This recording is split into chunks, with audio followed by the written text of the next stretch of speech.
Buenas noches, bienvenidos a 8 en punto. Gracias por estar con nosotros a esta hora. Vamos a dedicarla, como todos los jueves, con nuestros invitados analistas de 8 en punto. Hablaremos de varios temas, si el tiempo nos alcanza, ojalá. Transición en el gobierno, atraso en el proceso de elección de procurador o procuradora general de la República, el proceso interno que están de alguna forma viviendo los partidos políticos, principalmente los dos partidos mayoritarios, entre otros temas. Queremos agradecer esta noche que nos acompañan en nuestros estudios Rodolfo González, abogado constitucionalista y desde luego analista en 8 en punto. Rodolfo, bienvenido, buenas noches, un gusto. Un gusto, William, muchas gracias. Excelente, también agradecemos a Eduardo Escobar, él es director ejecutivo de Acción Ciudadana y también parte del Estado de Analistas. Eduardo, bienvenido, buenas noches. Buenas noches, William, gracias por el espacio. Bueno, excelente. Tenemos varios temas en agenda. Les decía, bueno, ayer conocimos, hubo un Facebook Live que ofreció el presidente electo Nayib Bukele, que por cierto, obviamente no ha habido ninguna conferencia de prensa, ¿no? O sea, ha habido alguna declaración que se ha obtenido del presidente electo, pero ha sido declaraciones de pasillo, como decimos nosotros en el periodismo, que son encuentros un poco casuales, en circunstancias muy particulares, donde de repente en alguna actividad se le ha encontrado, entonces ha dado alguna declaración. Pero ayer fue el primer Facebook Live, donde obviamente que es una comunicación totalmente unidireccional, ¿no? Porque solamente expone todo lo que él necesita hacer y hasta ahí llega. Pero habló de muchas cosas, obviamente que le emprendió también el tema contra medios de comunicación, en el caso de periodistas, habló de que la crítica debe ser en ambas direcciones. Hay un momento en donde habló también sobre que anticipa que puede haber una tensión ahí con el órgano legislativo, excepto cuando haya iniciativas de beneficio para la población, como también lo reiteró. No habló del gabinete o del tema de los principales problemas que tiene este país, que también es importante escuchar desde luego al presidente de la República. Pero bueno, Rodolfo, comenzar con usted. Esto ocurre y el tema de lo que está planteado en este momento que tiene que ver, Rodolfo, con el asunto de la transición, ¿no? Porque hay un acto protocolario importante, pero protocolario al fin de cuentas, que es el 1 de junio, ¿no? Pero hasta hoy no hemos conocido más en el tema de gabinete. Las instituciones del Estado, William, tienen entre varias funciones que desempeñar la de dar previsibilidad, o si queremos hablar en lenguaje de la Constitución, seguridad jurídica. Y en buena medida, cuando se anticipan, desde el 3 de febrero vamos ya a tener 2 meses, y no se ha anticipado, no se ha dado a conocer, quizá no nombres, pero sí más o menos perfiles, sí. Y ni siquiera voy a decir de un ministro de Economía, un ministro de Hacienda o de un presidente del PCR, para hablar de uno de los temas más importantes del país, que es la economía, la generación de empleo. O si lo queremos ver del otro lado, un perfil de un director de la policía, ministro de seguridad o de defensa, pero por lo menos algunos rasgos generales de lo que el nuevo ejecutivo estaría aportando y haciendo la diferencia, que es una de las cosas que ofreció en su campaña el presidente electo. Perfiles del gabinete de seguridad, del gabinete económico o del gabinete de la política exterior en relación con la protección a nuestros hermanos en el exterior, que ya ve usted lo delicado que está la situación ahora en Estados Unidos. Por lo menos tener eso claro, yo creo que a estas alturas se debería tener ya aportado, explicitado, aclarado por el presidente electo. Y no se tiene todavía elementos, hay rumores, hay nombres que van y vienen, pero como digo, por lo menos la ciudadanía esperaría que de los perfiles se tengan ya unos rasgos gruesos en relación con el plan Cuscatlán y los ejes centrales de la campaña, de los ofrecimientos que como candidato hizo Nayib Bukele. Ahora, eso pero no bastaría como remitirse entonces al plan Cuscatlán. No, porque en el plan Cuscatlán no hay, digamos, el detalle del perfil de quién sería el gestor del tema de obras públicas o de infraestructura, de transporte, etcétera, sino los proyectos de lo que se piensa ser objetivos que se pretende alcanzar. Y creo que sí es necesario, no por el morbo que alguna vez se ha dicho, mencionar ya nombres para que empiecen a despedazarlo en la opinión pública, no, sino para saber con un mínimo de previsibilidad qué cambios o qué continuidades, qué profundizaciones en algunas cosas que como políticas de Estado, no de gobierno, se pudieran haber traído en los últimos 10 o 20 años, o en qué cosas habría cambios. Si tenemos Estado y no un grupo ahí que va nómada, de un lado para otro. Si tenemos un Estado es porque hay instituciones con su mandato en la Constitución y las leyes a cargo de ciertos titulares que van a ser los que van a gestionar los temas en los distintos ramos en que se divide la administración pública y como digo, los perfiles sí deberían estar ya bien definidos para que los ciudadanos tengamos previsibilidad, qué poder esperar a partir del 1 de junio y no encontrarnos con sorpresas una semana antes o incluso el propio día de la toma de posesión. Ahora bien, sí hubo una reiteración, decía, en esa comunicación unidireccional que desarrolló el presidente electo, Rodolfo, y es, bueno, nuevamente señaló, acusó de esa supuesta alianza que hay en Asamblea Legislativa entre Arena y el FMLN y uno piensa, bueno, el presidente electo tendría a partir del 1 de junio como dos escenarios, ¿o no? Uno es decantarse por un tema que tiene que ver en entrar en un proceso de negociación intenso en Asamblea Legislativa o concertación, como se le quiera llamar, pero sí con los partidos políticos, puesto que su única representación en todo caso uno pensaría que es gana, ¿no? Pero eso no le alcanza para hacer siquiera mayoría simple, tendría que recurrir a otras fuerzas políticas. Y el otro es que obvia entonces un proceso de diálogo, de negociación en la Asamblea Legislativa y se decante por establecer esa tensión entonces con los partidos políticos en Asamblea. Algunos dicen, bueno, puede ocurrir ese escenario también, en tanto el presidente electo lo puede estar viendo como una posibilidad de debilitar aún más la imagen que puede tener los partidos políticos y potenciarse él con nuevas ideas para 2021. Lo que pasa es que el presidente también a partir del 1 de junio, si no es que desde el 3 de febrero, está ya sufriendo su propio desgaste por el ejercicio del poder, vamos a decir anticipadamente algunas cosas que puede ir adelantando de lo que va a ejercer propiamente a partir del 1 de junio.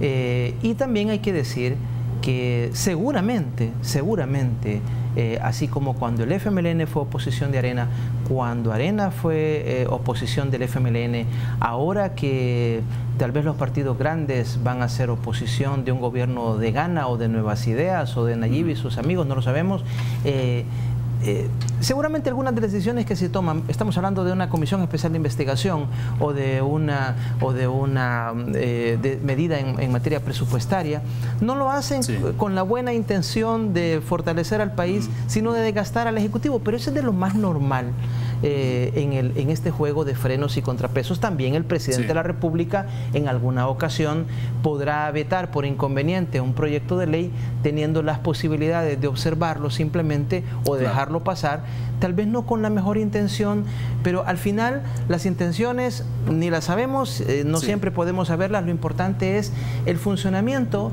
de los juegos recíprocos, de controles entre los órganos que tienen que resultar en algo beneficioso. No se trata de bloquear, no se trata de impases, que lleguemos a que pasen meses y meses y no se tomen las decisiones, pero sí los controles son importantes.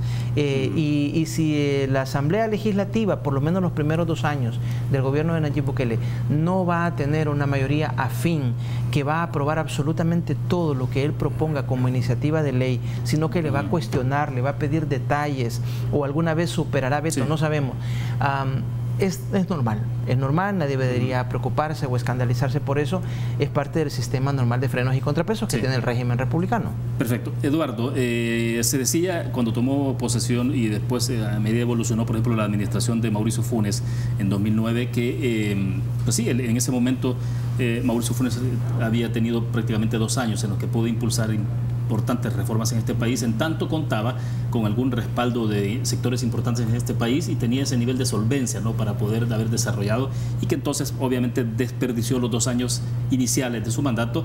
Ahora, a estas alturas obviamente sabemos que desperdició no solo 2 años, sino que 5 años, y al final ya vemos todo lo que está pasando en el proceso judicial por el tema de corrupción. Pero entonces, ¿qué podría pasar a partir del 1 de junio? Un poco vista de cómo se está proyectando esto, de los mensajes, declaraciones, lo del Facebook Live de ayer del presidente electo, por ejemplo. Bueno, yo creo que hay que rescatar algo de lo que dijo el presidente de la República, en el sentido de que ha reconocido expresamente, al menos es la primera vez que yo le escucho eso en público, no sé si en su círculo cercano pues ya lo manejan, lo hablan, pero por diferentes tweets que se conocieron hace un par de semanas, estaban diciendo que el presidente no tenía necesidad de sentarse a hablar con nadie, que no necesitaba de la oposición Incluso recordemos que se suspendió aquella reunión que se tenía programada con el Partido Arena, con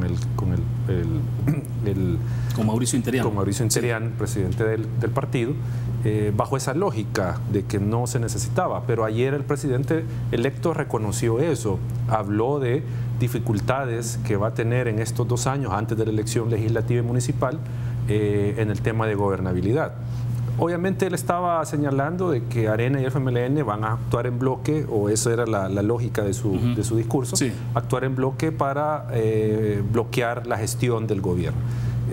Pero más allá de esa interpretación que puede ser válida de que se van a aliar para estorbarle el gobierno, digo, es importante rescatar de que ya se percató, o sea, ya está entrando en razón el presidente electo de que no va a poder gobernar a espaldas del resto de instituciones. O sea, que tiene al final que, digo, no negociar en el término peyorativo, pero sí tiene que llegar a acuerdos, establecer alianzas, acuerdos de gobierno, acuerdos de país con la Asamblea Legislativa, con la oposición legislativa, y sobre todo en este momento que no tiene un respaldo legislativo, o sea, al menos formalmente, sí, hablando.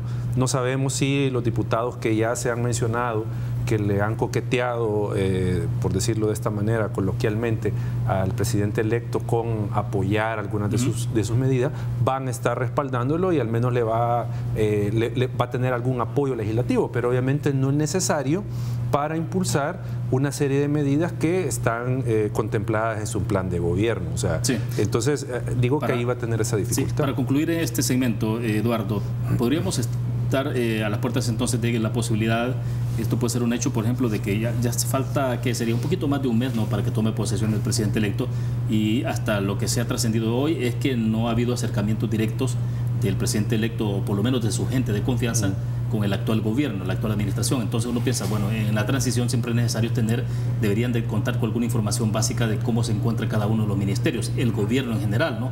Pero podría ser el caso que asuman a partir del 1 de junio sin tener esa información importante. ¿Qué nivel de incidencia tiene eso?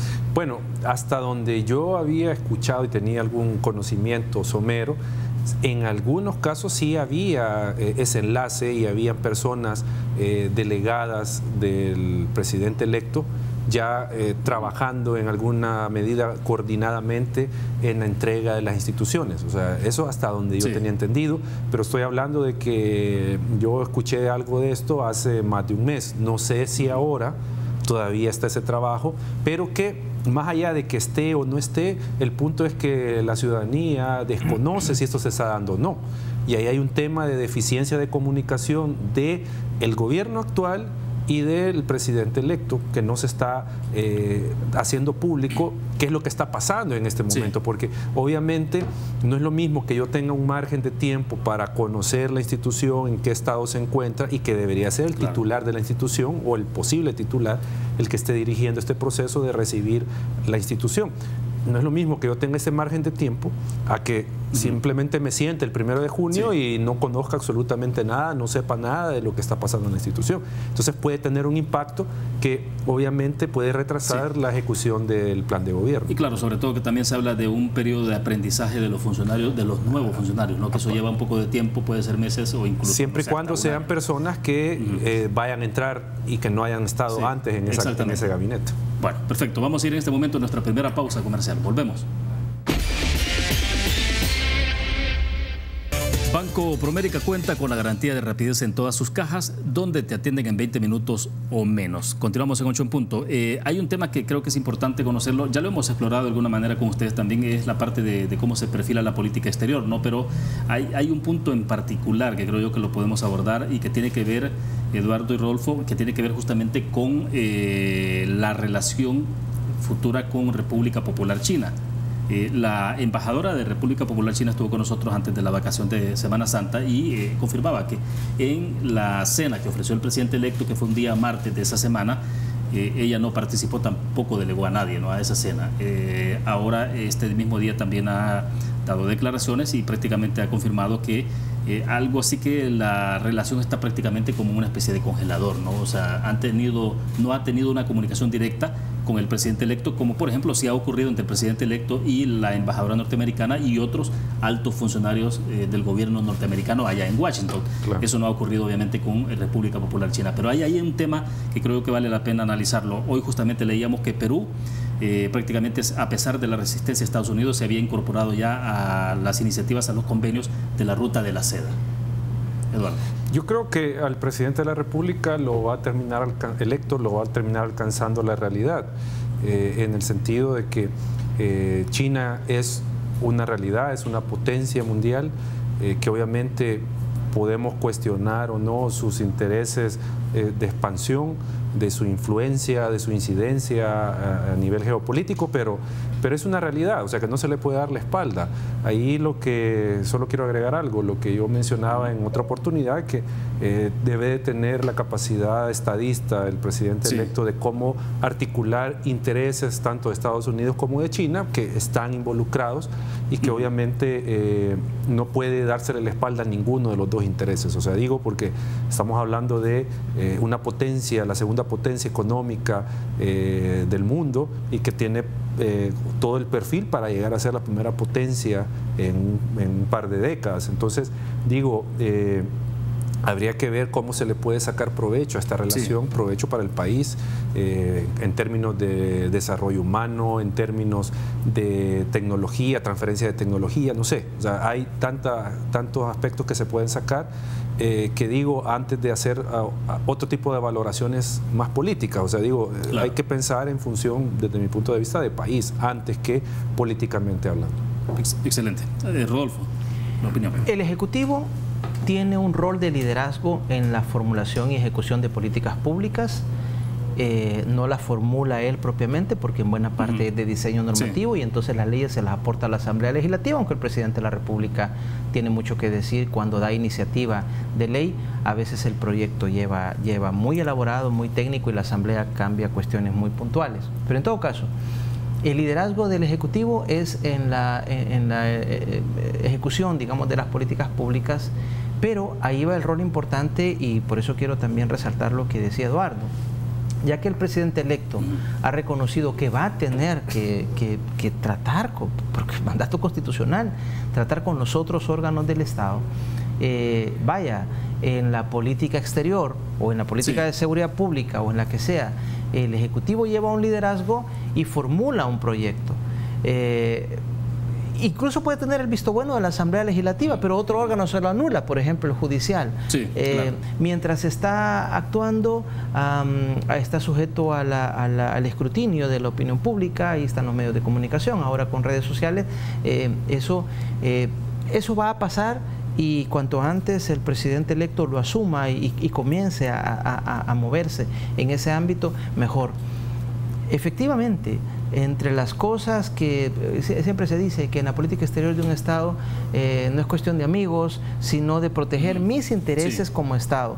Las inversiones que mis empresarios pueden tener en otros países de la región centroamericana, mis compatriotas en qué país están viviendo, cuál es su situación de seguridad o precariedad legal por su estatus migratorio, por ejemplo, las oportunidades que se pueden abrir a las exportaciones con un mercado tan grande como puede ser el de China, o las posibilidades para uno, o no sé, como se está ofreciendo obras de infraestructura, de repente otro puerto, o restablecer o ampliar alguno de los existentes, etcétera, en el Pacífico, que va a ser una ruta comercial marítima mucho más importante en estos años. En todo eso el Ejecutivo tiene que mostrar liderazgo, aunque no toma las decisiones solo, porque muchas de ellas implican decisiones legislativas, ratificación de tratados o de instrumentos internacionales, y en última instancia un control que hace el judicial cuando es instado por los ciudadanos. En ese juego normal de los órganos va a moverse el presidente, quiéralo o no, por 5 años,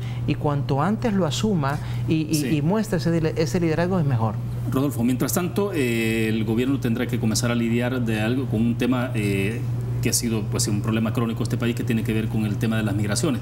Hemos visto, por ejemplo, el caso de Andrés Manuel López Obrador, y justamente lo que decía Eduardo, ¿no? Que cómo la realidad termina encauzando o haciendo que quienes asumen la conducción de los países terminen poniendo los pies en el suelo, como decimos, poniendo los pies en la tierra, ¿no? En el caso de Andrés Manuel López Obrador, Pues sí, dijo de que iba a tener una política abierta del trato humanitario para los inmigrantes, sobre todo los centroamericanos en camino, que iba a haber visas especiales para esta gente, que los iban a recibir con brazos abiertos, en otras condiciones distintas a lo que hizo Peña Nieto y el resto de gobiernos anteriormente. Claro, hace una semana hubo un viraje totalmente en la forma de cómo Andrés Manuel López Obrador está viendo el tema migratorio, ¿no? Por primera vez una caravana de casi 2.000 personas fue desarticulada en Chiapas y ahí hay más de 500, 600 detenidos, ¿no?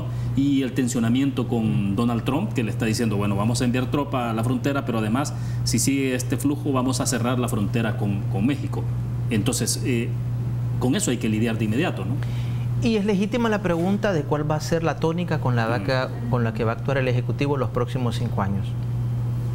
Este fanatismo ideológico exacerbado que se le ha criticado al gobierno del FMLN, sobre todo los últimos 5 años, de 2014 a 2019, todo mundo, incluso hablemos de lo ideológico, el discurso de hace 30 años, la izquierda intelectual criticando los abusos de Venezuela y los personeros del Ejecutivo defendiendo a ojos cerrados, de forma, como digo, no hay otra forma de calificarlo, más que fanática, un fanatismo ideológico y también intereses creados a Venezuela o a Nicaragua.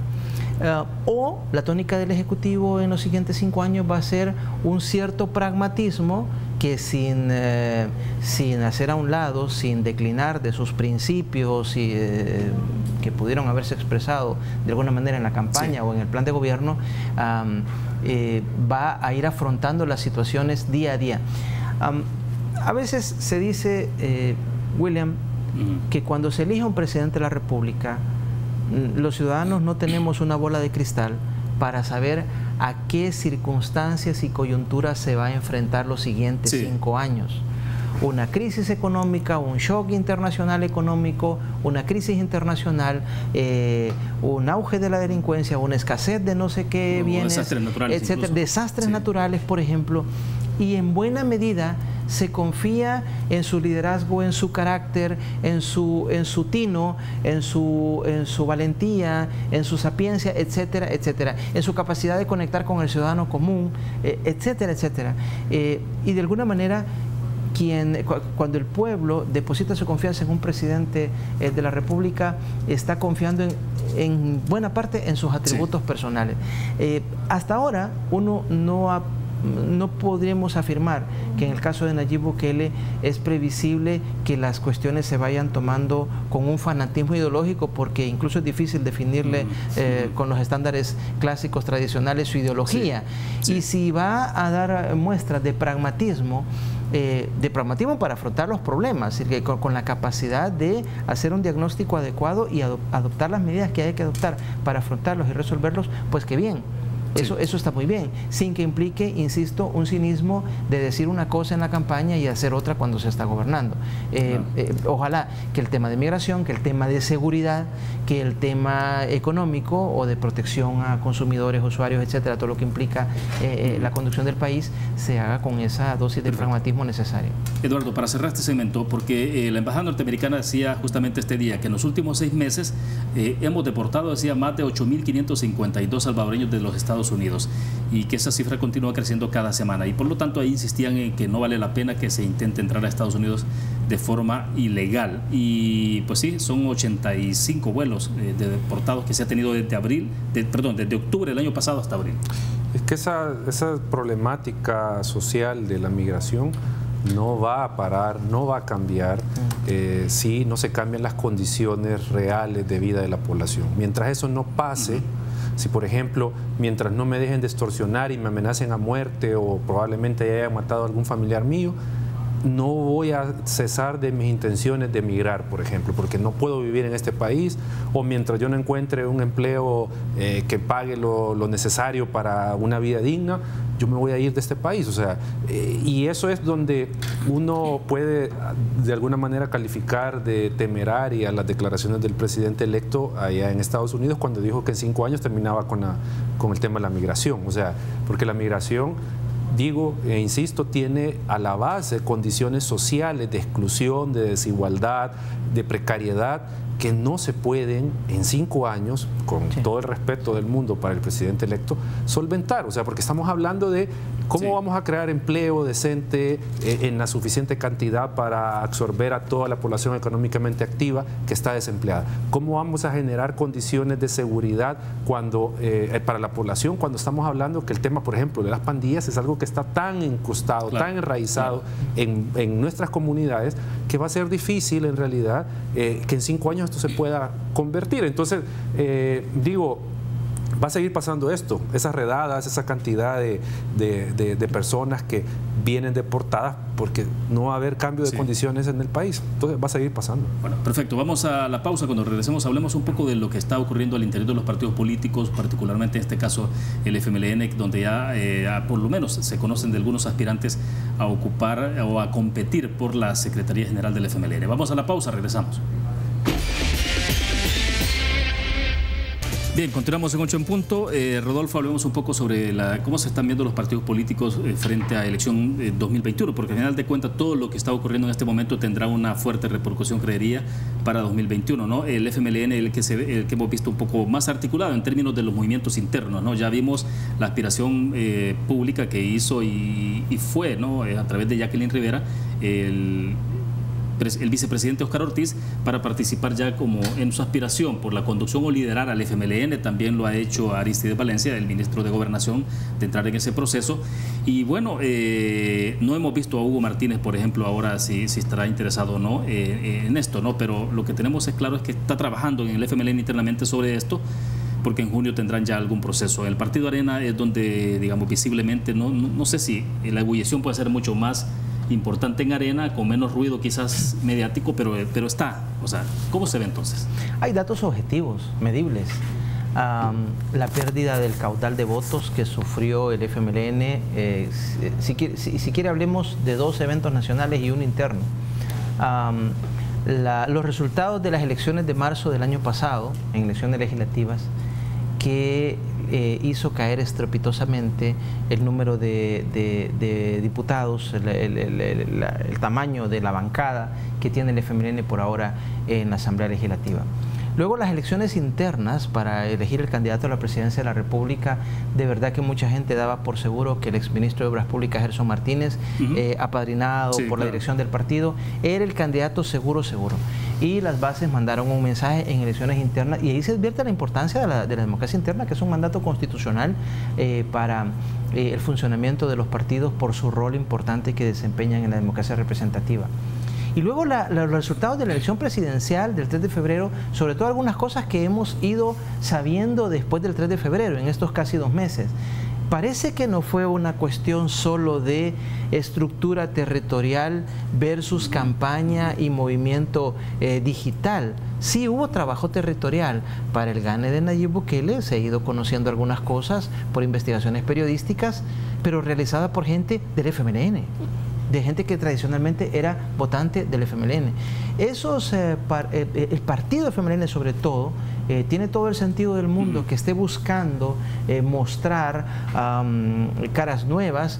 Usted ve que ahora han elaborado un proyecto de renovación o rescate del FMLN y lo andan promocionando diputados jóvenes o que son asesores o asistentes parlamentarios en la Asamblea Legislativa, pero que no son las caras visibles que recuerdan todavía a quienes firmaron los acuerdos de paz hace 27 años.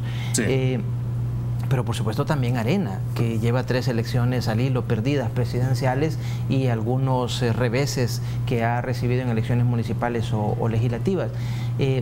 Por hablar solo de los 2 partidos grandes, la verdad es que el nivel de desencanto, esto ha ido en deterioro. Se hablaba de una cierta apatía política o desafección política hace algunos años, pero hay un analista sudamericano que decía ya para estas elecciones que hemos visto en este año, de un voto enojado, de gente indignada, de gente que se hartó de sentir que se le tomara el pelo ofreciéndose una cosa y haciendo otra. Solo por mencionar, hay gente que se ha tomado el trabajo en estos días de estar recordando el nivel de esperanza que levantó un Mauricio Funes cuando estaba por asumir o asumió hace 10 años, con el discurso de que esta vez es diferente. Esta vez fue diferente porque él terminó asilado, procesado. Bueno, y justamente hemos visto esta semana... Ayer se ha intervenido más de 60 inmuebles por un valor de más de 20 millones de dólares que estaban con prestanombres y que se ha ido conociendo la estructura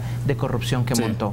Y eso explica muchas cosas de las pataletas que Mauricio Funes hacía contra algunas decisiones que nosotros pronunciamos en la Sala de lo Constitucional, o algunas decisiones que se hacían desde la Fiscalía, etcétera, o el simple control que se hacía por medio de los medios de comunicación, profesionales de la comunicación, ONGs, etcétera. Entonces, si los partidos no terminan de entender ese mensaje y hacen uso de las herramientas de democracia interna, transparencia, rendición de cuentas, algo en lo que Eduardo, Acción Ciudadana, han sido muy incisivos, pedir que transparenten el financiamiento, sus cuentas, la plata, que los fondos con los cuales financian campañas, etcétera, son de origen interno, de origen internacional, son fondos públicos, si son privados, ¿quién los aporta?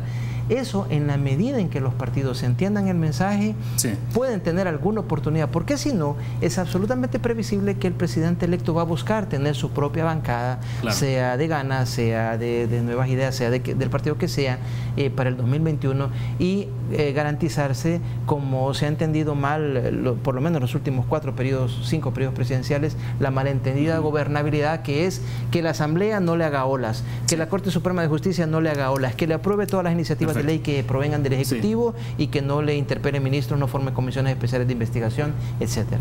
Y a propósito de ya este punto que estamos abordando, Eduardo, mañana hay audiencia, ¿no?, en el Tribunal Supremo Electoral, donde ustedes participan como Acción Ciudadana en lo que tiene que ver con ¿qué sería la parte de financiamiento? No, información sobre la militancia de los partidos. De militancia, ¿no? Entonces ahí hay convocatoria para las 9 de la mañana, el FMLN, a las 11 Nuevas Ideas, a las 2 de la tarde Gana.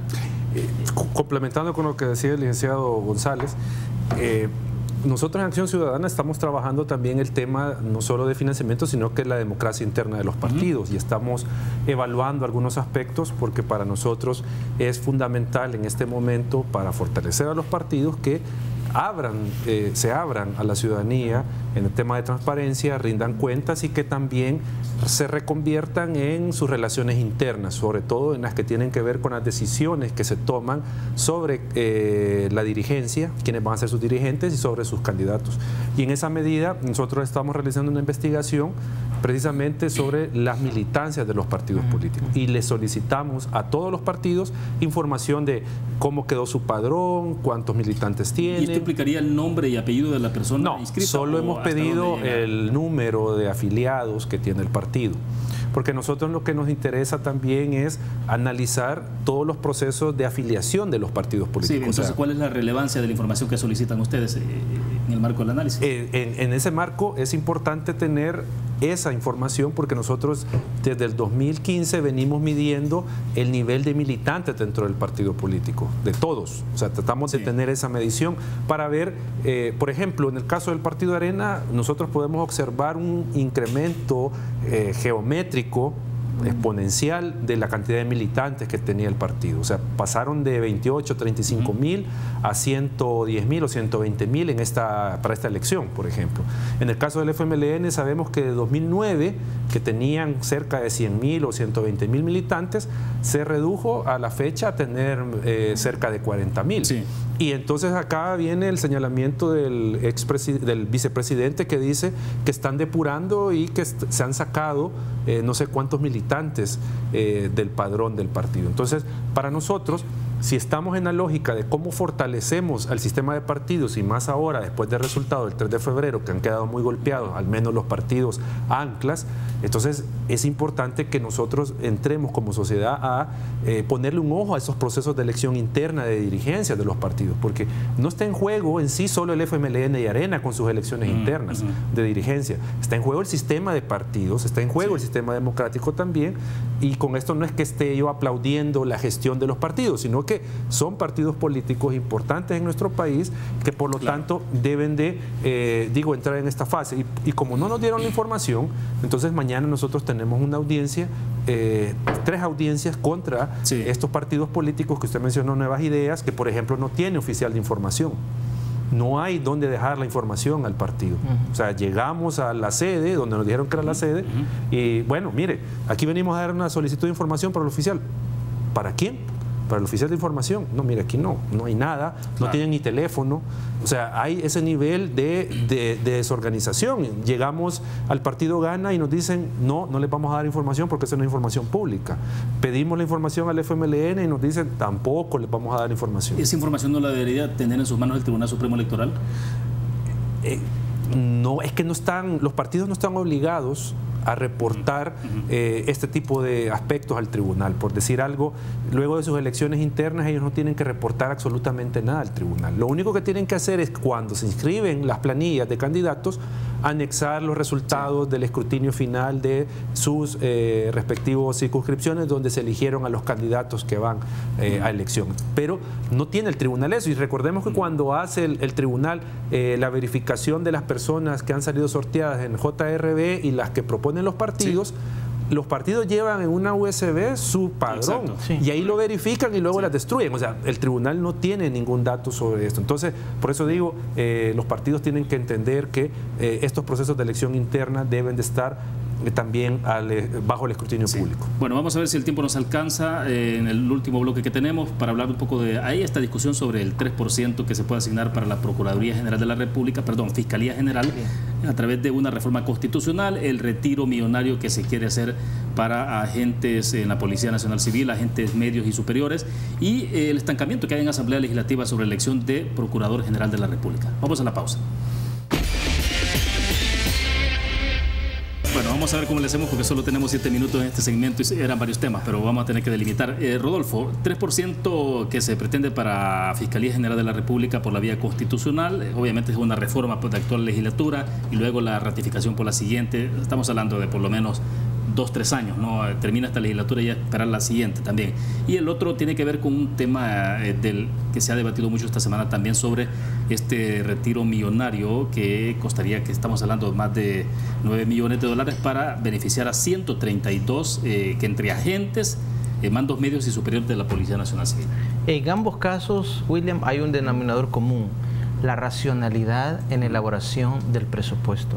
Nosotros tenemos un principio que está en la Constitución de 1950 del equilibrio presupuestario, que implica, entre otras cosas, que no se establezca la previsión de ningún gasto sin saber de dónde va a provenir el ingreso, y que para cada ingreso que se tenga previsto haya un destino específico, predeterminado, y no así en abstracto, y que no se abuse de estas transferencias que se ha venido haciendo, etcétera.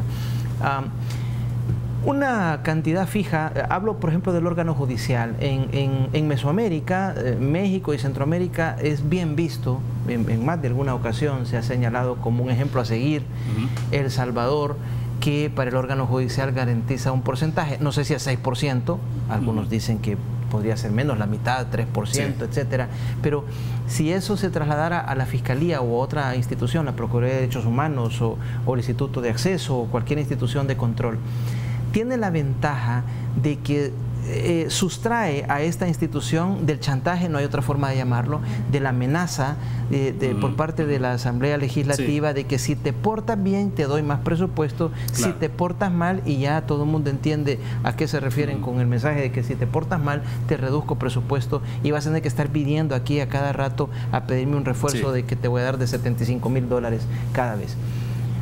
Eso tiene una ventaja, pero tiene que verse, y las cuestiones de los retiros, todo el tema de prestaciones laborales de servidores públicos, tiene que hacerse de una manera muy reflexiva. Si en algo debe haber una visión de Estado, es en la destinación del presupuesto, la elaboración del presupuesto, porque no pueden ser medidas aisladas, que eso termina produciendo un desastre en las finanzas públicas, que es el que hemos visto estos últimos años. Y que se ha hablado siempre de la ley de responsabilidad fiscal, ¿no? Que está aprobada, pero a cada rato los mismos diputados, cuando toman decisiones, salen diciendo que se ha violado la ley que ellos mismos hicieron.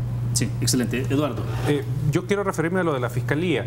Nosotros como Acción Ciudadana hace un par de semanas presentamos una agenda de reforma democrática, una agenda mínima, donde contemplábamos medidas de combate a la corrupción, y una de ellas era incrementar los recursos para la Fiscalía General de la República, por ser uno de los bastiones principales para el combate a la corrupción. Y en esa medida también sugeríamos una posible asignación fija del presupuesto de la Nación para la Fiscalía.